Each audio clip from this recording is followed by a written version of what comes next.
everyone, it's Shane Kanto, your Wasteland reviewer, and welcome to the Wasteland Retrospective here on the SPM Crew Podcasting Network. And this is my weekly show where my guest and I each pick a film related in some shape or form. And hopefully by the end of this episode, you have two films to go check out. And joining me is our fearless leader here at the SPM Crew Podcasting Network. It's Mike Hilty. Hello, how's it going? I want one of these days for you to actually show up dressed as fearless leader. From Rocky and Bullwinkle. One day. That popped in my head because I just did a reel.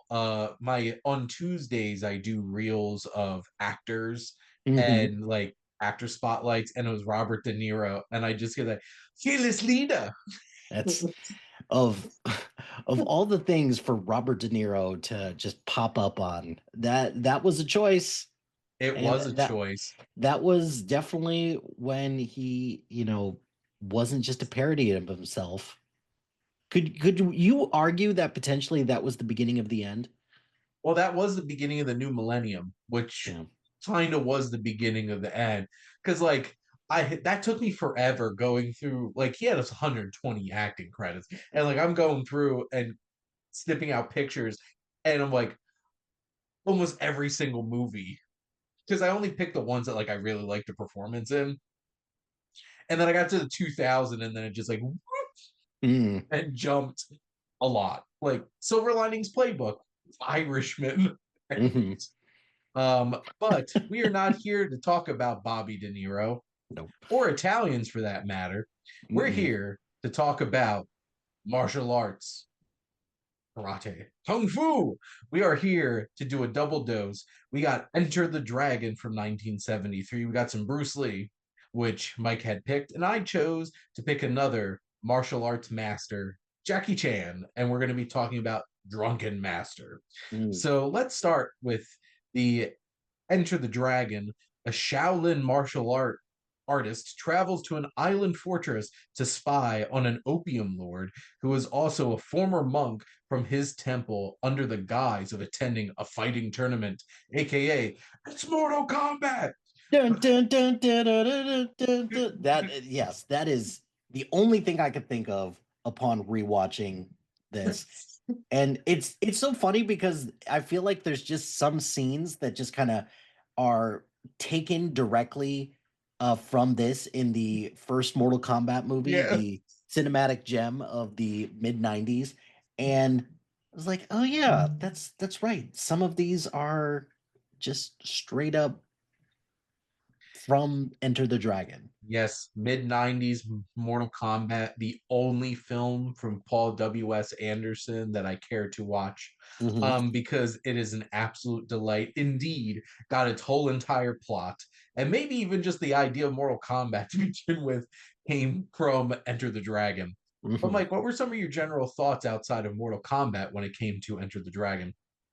No, that was it. Just Mortal Kombat. I just thought of the Mortal Kombat theme song. I just thought of just random people that I played Mortal Kombat with and just how frustrated I would get. No, the in reality, I think the thing that just kind of strikes me is that boy, Bruce Lee, just one of those one of a kind Mm, uh, performers that we're just never going to get again. And it sucks because just the way that he died just sucks a yeah. lot because if he died the way that he did, there's no hope for some of us out there. But beyond that, I found this really intriguing with just the tournament style Mhm. of this, how this is not just a fighting movie, this is also like a secret mission as well to try to take down this Revenge. drug lord. The added bonus that of course this drug lord also used to be part of the same like organization temple that Bruce Lee's character is also part of. Yeah, that makes perfect sense. And killed his sister. Of course. Can't forget about that. But Layers. oh, Like of course, of we course. got layers. Well, I would much rather have layers upon layers of stuff as opposed to it just being like a ridiculous tournament. Which, granted, yes, at the end of the day, Mortal I Kombat is don't just a think so. so yeah, I just rewatching this again and just the fight choreography is great. Hmm. Um the final fight at the end I found a bit anticlimactic a little bit, but other than that, solid all around. But mirrors, Of course, mirrors. which Can't forget about also that. obviously, if you've watched John Wick Chapter 2, you know they watched Enter the Dragon. Of course. Because mirrors. Hmm. Um, this film is very interesting in the fact that like this is a classic martial arts film, Hmm. but this is not like I'm gonna quote paraphrase uh Steve Morris from the Cinephiles, because Steve Morris has spent a lot of time doing actual martial arts and stuff like that. And he's a huge martial arts movie fan, but he's also like a directing professor Hmm. at like UCLA, and admits a lot of these films are not good films. No, Like no, if you look God at it no. from that perspective, no. But damn, the martial arts is awesome. The martial And arts in this is fantastic. I would like to speak for both of us, a couple of thick boys. Hats off to Bruce Lee, who is Mm, who was insanely just ripped, chiseled, he just is like cut, cut. cut. It's just like, wow, this is what a human body with 0% body fat and just lean muscle looks like. Right. And Bruce Lee was a charismatic man for sure. Just, I'm a pro wrestling fan, and a lot of people on Twitter like to throw out aura. Bruce Lee has it. Yes, he He does. just the confidence, the line delivery, the physicality of it all, and just how he just shredded through minions Hmm. in this is just absolutely incredible. He has a, like you said, he's a one of a kind talent. He and like this isn't like him doing stunt, like he did this stuff. He was an actual martial artist Hmm. doing all these things. Now, the revenge plot adds emotional weight. We get that, adds a little depth. There's very little actual narrative structure to this movie because it's just show up at a tournament and you have Bruce Lee, you have John Saxon, and you have Jim Kelly, Yep. who are all just like Roper and Williams are just like, oh, there's other dudes that are they also protagonists? Why are we spending time with them? I thought this was a Bruce Lee movie. It kind of felt that way, honestly. Yes, that is very true. And like, were they just padding runtime? Like, did we really need to spend time with these two? So like, they weren't the Mhm. most interesting characters. Like, obviously, I think Jim Kelly had some good charisma. John Saxon, though, Roper was just kind of like, what's with the white dude here? Yeah, that one of these is not like the other, and Correct. you are completely out of place in this. And that's okay because even you look at other martial arts esque tournament Mhm. styled movies. So setting aside Mortal Kombat, the cinematic gem that it is, but then you even have things like Bloodsport, The Quest, all Mhm. those different types. There's always one fighter. It's like, how did you get here? Like, what's up? Like, For who did you bribe to get here? the cinematic gem of arm wrestling over the top starring Sylvester Stallone from the 1980s. Can't forget about that one. My Yep. mistake. But like you have Han, who is Mhm. our antagonist, who, as we discussed earlier, has layers to why he's an interesting antagonist to Bruce Lee in this. Dude also has interchangeable hand that Yeah. he can put like claws and knives and all kinds of stuff with. Of, but of course he does. They're like, what better way to identify someone as a villain than some type of sharp object that gets put in a hand?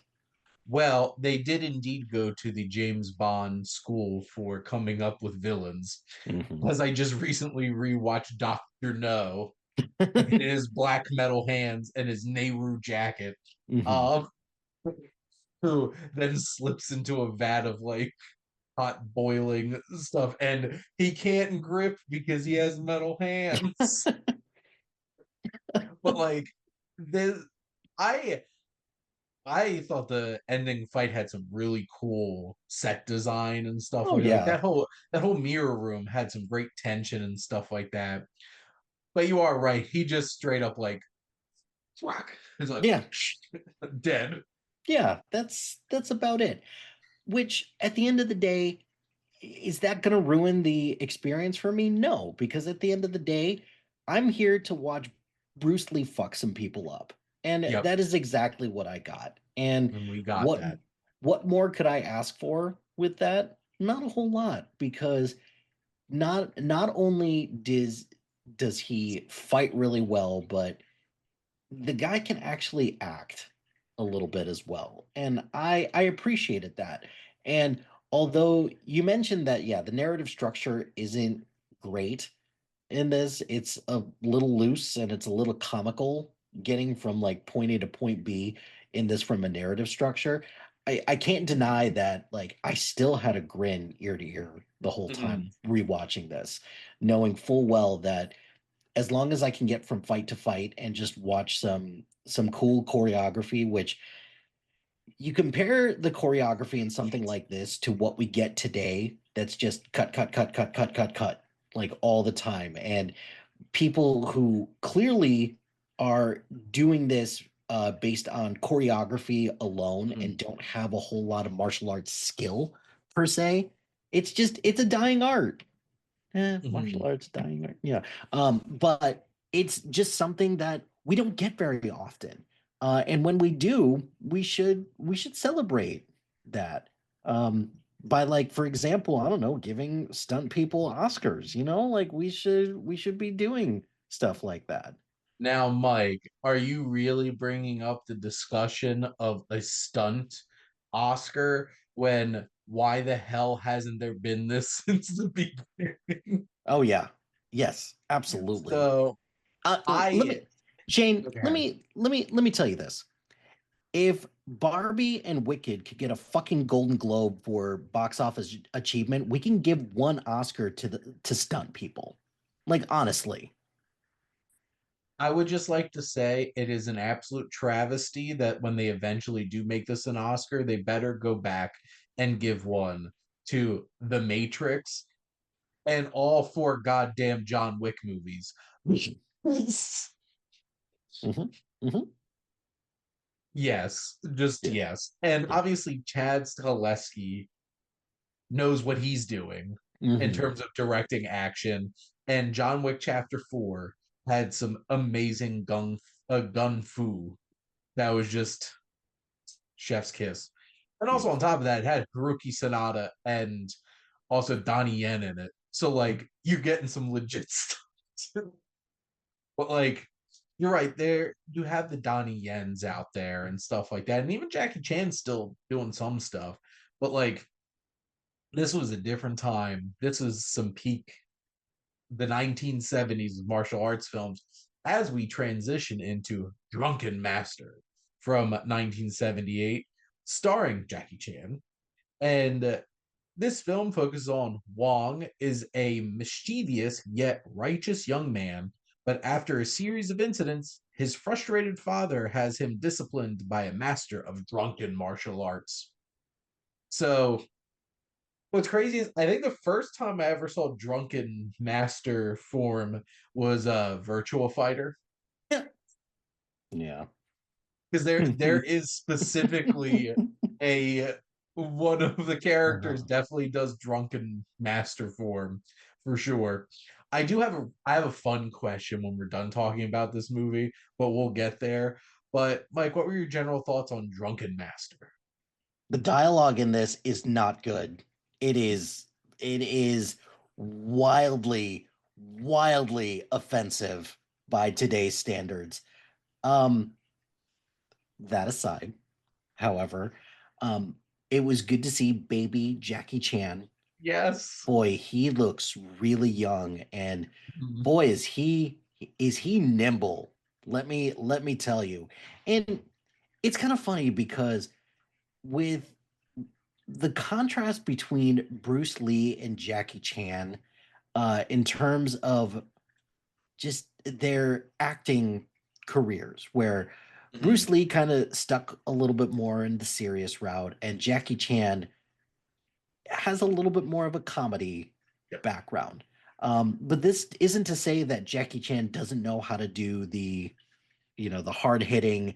drama stuff as well. So I, watching this, there were a lot of scenes in this where it's like, oh, this is where some of this, some of these references from some of these other movies are from. Mhm. And I give Jackie Chan and the guy that plays his master Yep.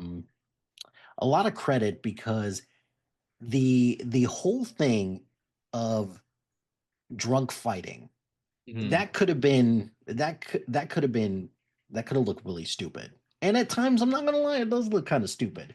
But But so the damn fun. it is so damn fun, and the physical nature Yes.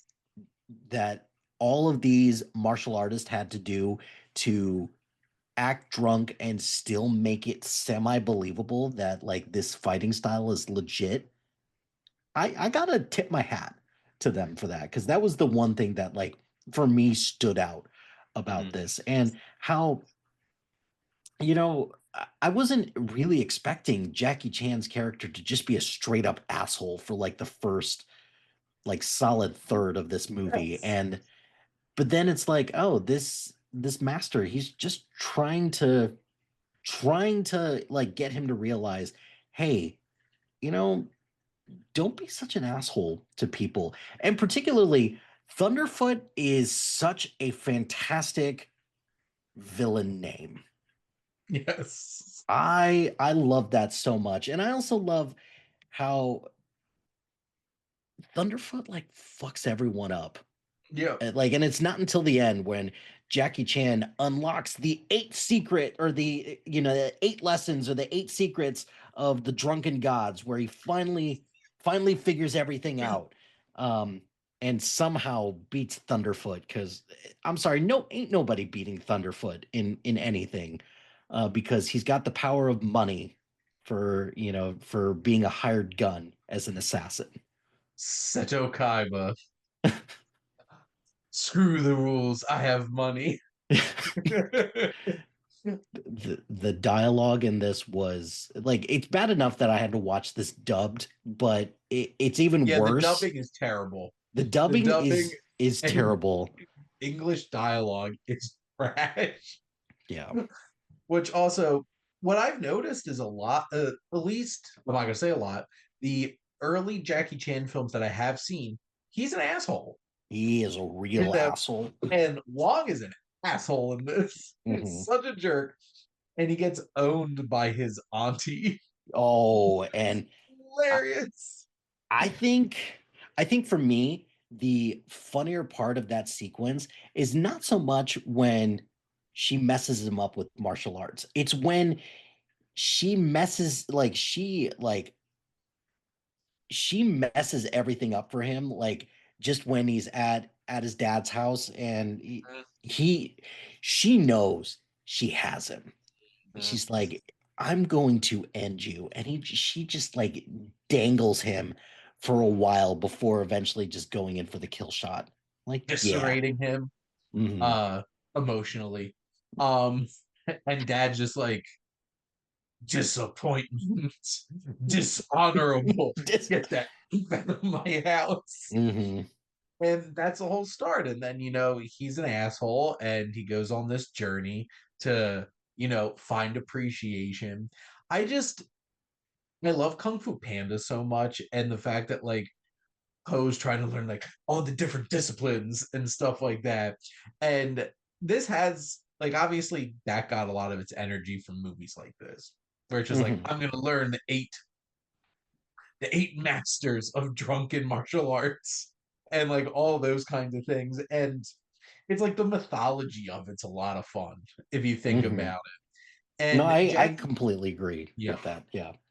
Jackie Chan's physical comedy is unmatched. He is Buster Keaton today. Hmm. He is Charlie Chaplin today. Jackie Chan not only is absolutely hilarious with all of his physicality, but also really convincing fighter, Hmm. which is the cool thing. And there's some wild fights in this, like the Iron Head guy. That fight was so crazy. Them just Hmm. fighting this guy who has like an indestructible head. I'm surprised he's not a Samoan. Based off of what I've learned from watching professional wrestling for decades. Um, Hmm. like those different scenes, and they come up with creative fights. Yes. All of the choreography is so damn creative and intricate and so well planned out and everything. I love his dynamic with his master, which I think it's Shi Tin Yun who plays his master. Hmm. And they just have this great dynamic. We get a training montage. Because you can't have a movie like this without a montage. No, no, of course not. No, that's what we learned from Team America World Police is you always got to have a montage. Um, and the whole act of like when his master's fighting and he's not drunk and he's like, "Where's the wine?" It's like him desperately trying to get it, like straight up, straight up. This movie is Popeye the Sailor Man, and Hmm. instead of spinach, It's they wine. need Yeah. their wine. Hmm. They need that Chinese wine.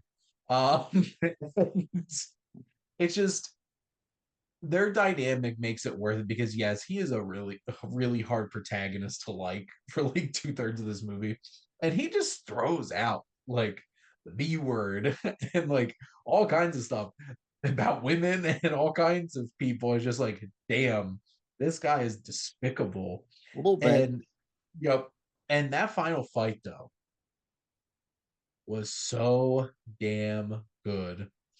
That's like obviously like I don't pay a lot of attention to like martial arts or even like mixed martial arts, but I am a pro wrestling fan. This felt like a WrestleMania main event Hmm. going down. This was an epic altercation. Well, the between between the fight with Thunderfoot and Wong's dad, Yep. which that could have ended catastrophically, which Yes. thankfully it didn't. But then you have the angle of Thunderfoot has already beaten Wong once, and Mhm. then you have Jackie Chan has, gained the power of, Drunken Master. And now he's learned that, all he needs to do to be successful is to be drunk. Um, Mhm. and to me, this felt like a satisfying ending, like, because this fight goes on forever. Yes. This is like a 20-minute fight at the end of this movie, and I was all about it. I agree.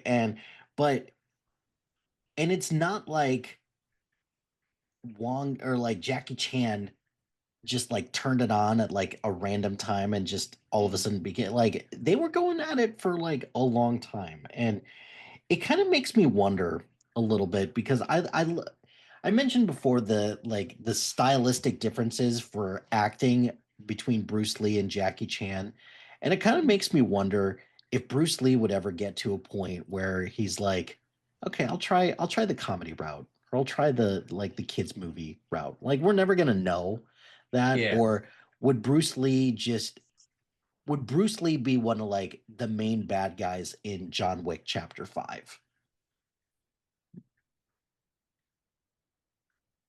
Oh my god, if that could have been.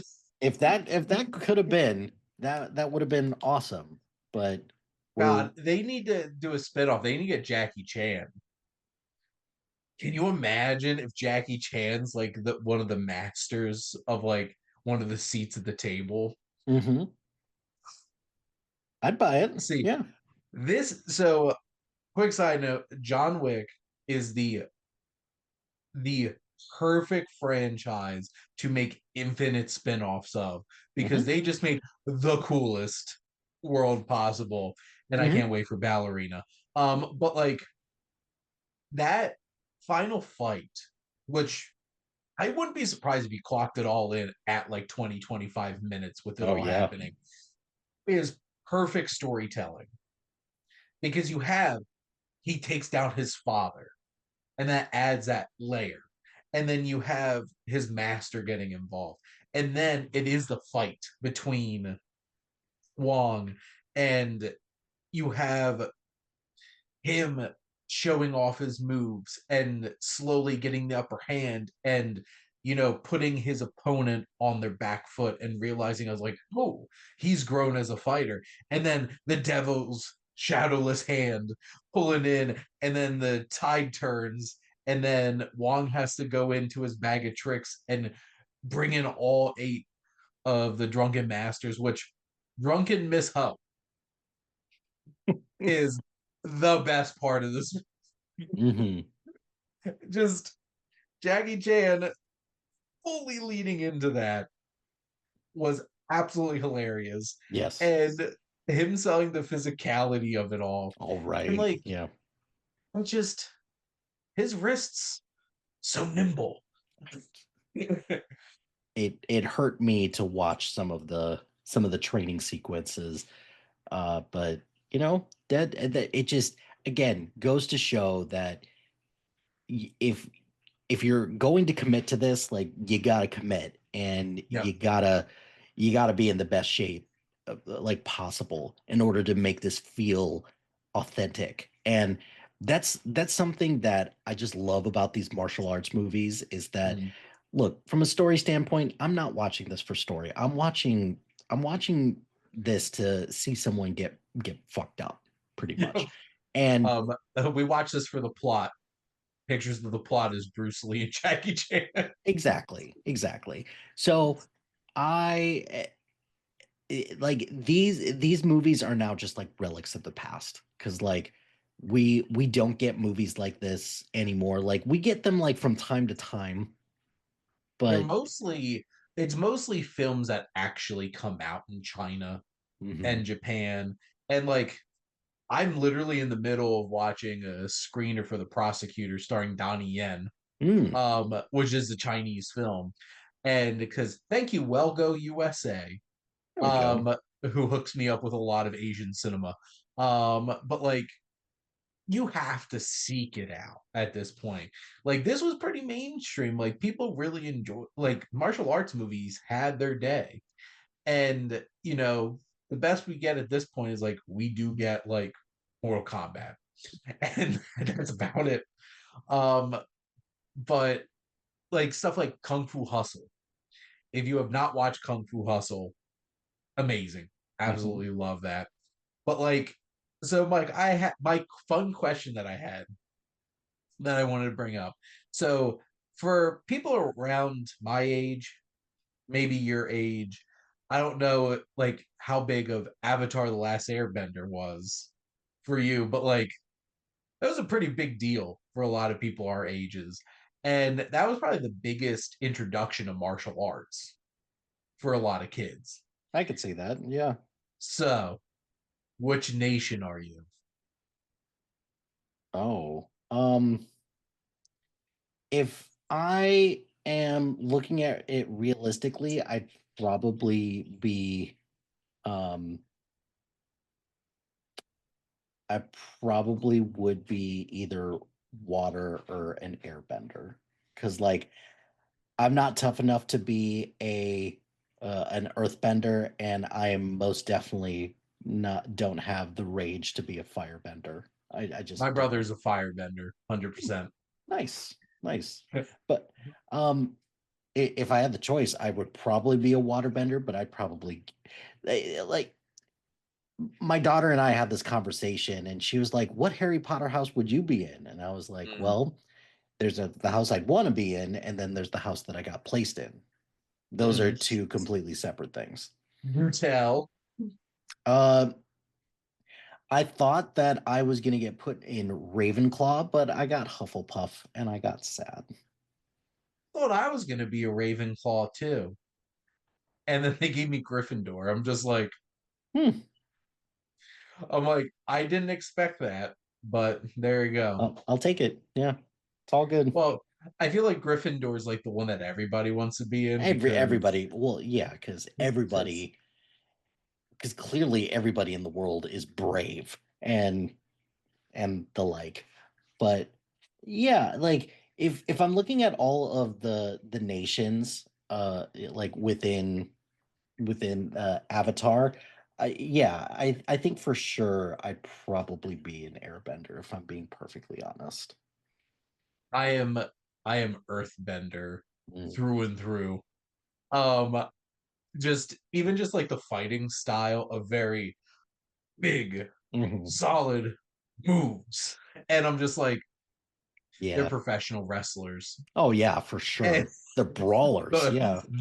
the boulder feels conflicted, which was WWE Hall of Famer Mick Foley doing an impression of his friend Dwayne The Rock Johnson. Nice.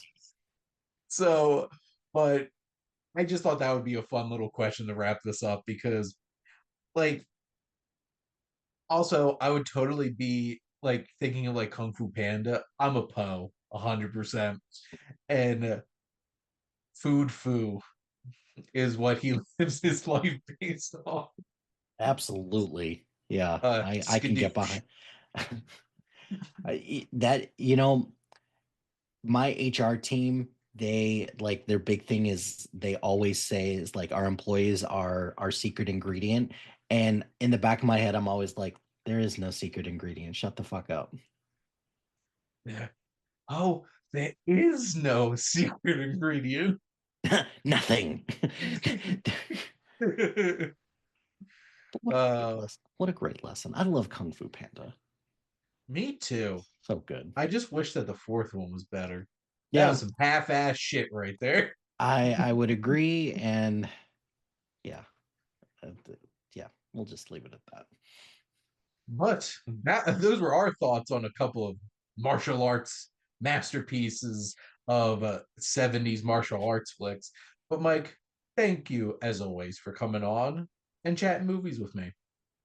Always a pleasure. Thanks, Shane. Thanks for indulging me with my weird eclectic picks. Oh, this was a fun, this in particular was a fun one. And thank all of you for listening. Make sure to like, comment, and share on this episode. What's your favorite martial arts film, and why is it Mortal Kombat from the 1990s? Mortal Kombat. Hmm. Hmm. Lord Raiden. Um, or I could just rail off all of Kano's quotes right now, but I'm not going to. Go watch the movie instead. Also watch both of these movies. These were a lot of fun. Make sure to follow or subscribe wherever you listen to your podcast. We have a lot of great content on the SPDM Crew Podcasting Network. We have discussions about movies and television and music and sports, physical media, comics, and just chatting about life with Luke. So make sure to check it all out. It's fantastic.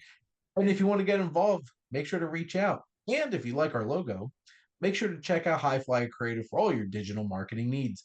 But most importantly, thank you as always for tuning in and supporting the Wasteland Retrospective here on the SPNM Crew Podcasting Network.